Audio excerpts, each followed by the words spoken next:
Fala galera Tricolor, beleza? Como vão vocês?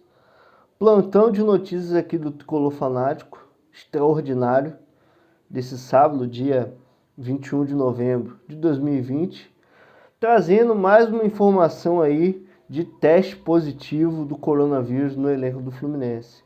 Agora, dessa vez, o Fluminense informou agora há pouco do seu Twitter oficial que o volante Hudson foi diagnosticado com coronavírus também, testou positivo e já está aí no isolamento.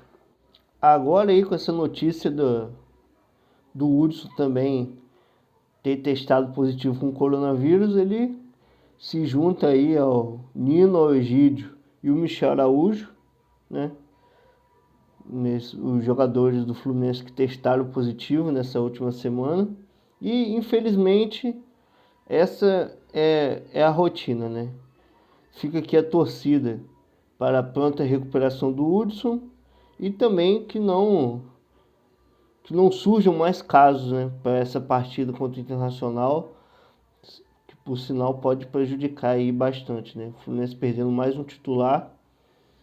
Desejamos a pronta recuperação ao Hudson e fica mais uma vez aí o pensamento positivo para que nenhum jogador mais tenha sido infectado, né? Fica o questionamento aí agora, né?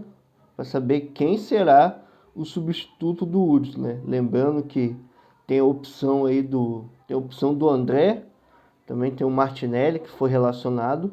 Fica a expectativa para saber o que o Odaí vai fazer, né? Se de repente ele vai recuar o Iago e colocar o Ganso ali para jogar no meio, ou também colocar o Ganso para jogar de segundo volante e recuar o Yuri, né?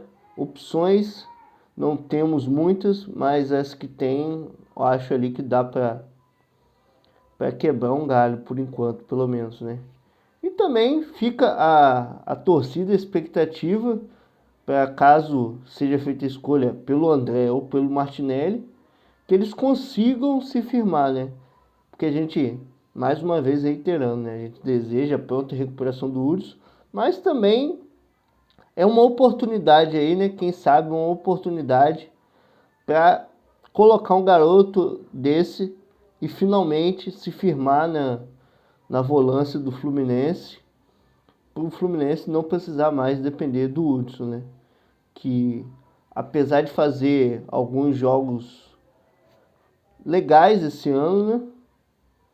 Mas não é o volante ideal, né, para o Fluminense, né? Um jogador já com uma certa idade, uma idade avançada, não recebe um salário barato, lembrando que o Fluminense paga 75% do salário dele de empréstimo, que é coisa cerca de 220 mil, e fica aí a torcida, cara, para que o Odaí acerte a mão nesse jogador que vai substituir o Hudson. Esse jogador seja o André ou o Martinelli que consiga se firmar ali, né?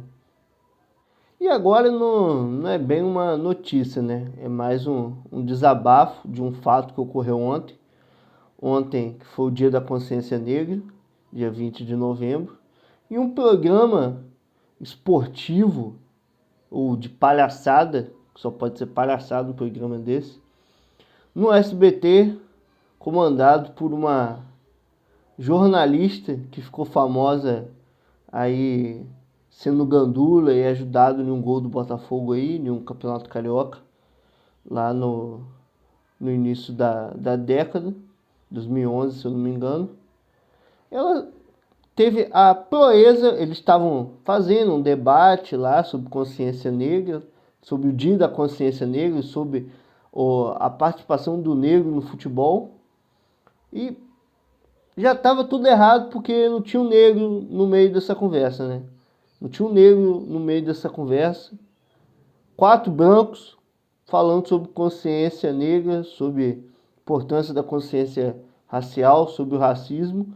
E essa apresentadora, essa jornalista, se é que se pode chamar isso de jornalista, né? Soltou a seguinte pérola, que o Fluminense, de que tinham times que barravam jogadores negros de jogar e que a história do pó de arroz era justamente isso, que o Fluminense obrigava o Carlos Alberto, que não é o Carlos Alberto Torres, o Carlos Alberto Torres, né? É bom fazer esse adendo, é o Carlos Alberto, que jogava lá na década de 1910, mais especificamente 1914, esse episódio do pó de arroz, e falando que o Fluminense o obrigava a passar pó de arroz para disfarçar a cor da sua pele, né? Primeiro que o Carlos Alberto não foi o primeiro jogador negro a vestir a camisa do Fluminense. É bom rebater essa fake news ridícula, que quanto mais uma mentira é contada, ela vai se tornando verdade, né? Pois bem, momento recordar e viver no meio do plantão de notícias tricolor fanático. Acontece que a história do pó de arroz surgiu, o Fluminense abraçou essa situação porque o Carlos Alberto havia trocado o América do Rio pelo Fluminense. E os torcedores do América, chateados com esse fato, começaram a entoar na arquibancada o grito de pó de arroz, em referência a um produto que o Carlos Alberto utilizava desde a época de América. Após fazer a barba, ele utilizava um produto branco no rosto ali, e ele mantinha esse costume, ele tinha esse costume desde a época do América.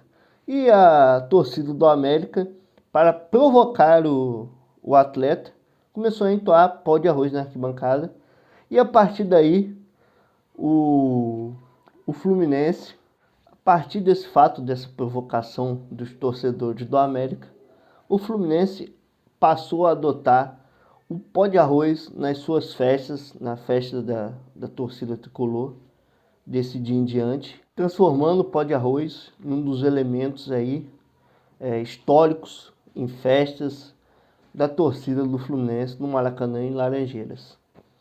Acontece que os rivais,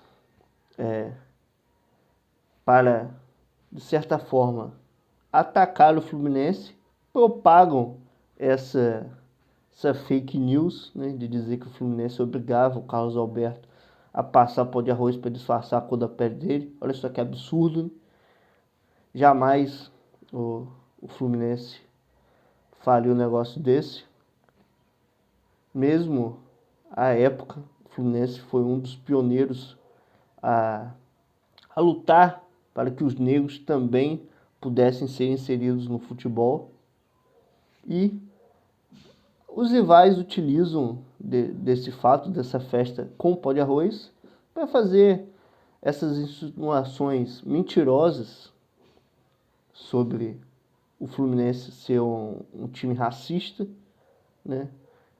E também provocações idiotas em tons homofóbicos, tentando de alguma forma, né, tripudiar do Fluminense, utilizando esses dois fatos, né? E nós só temos a lamentar, nós só podemos lamentar que essa jornalista aí não tenha se informado antes de fazer um comentário idiota desse. E lembrar mais uma vez que o Fluminense é o time de todos, meus amigos. Beleza? Mas foi isso.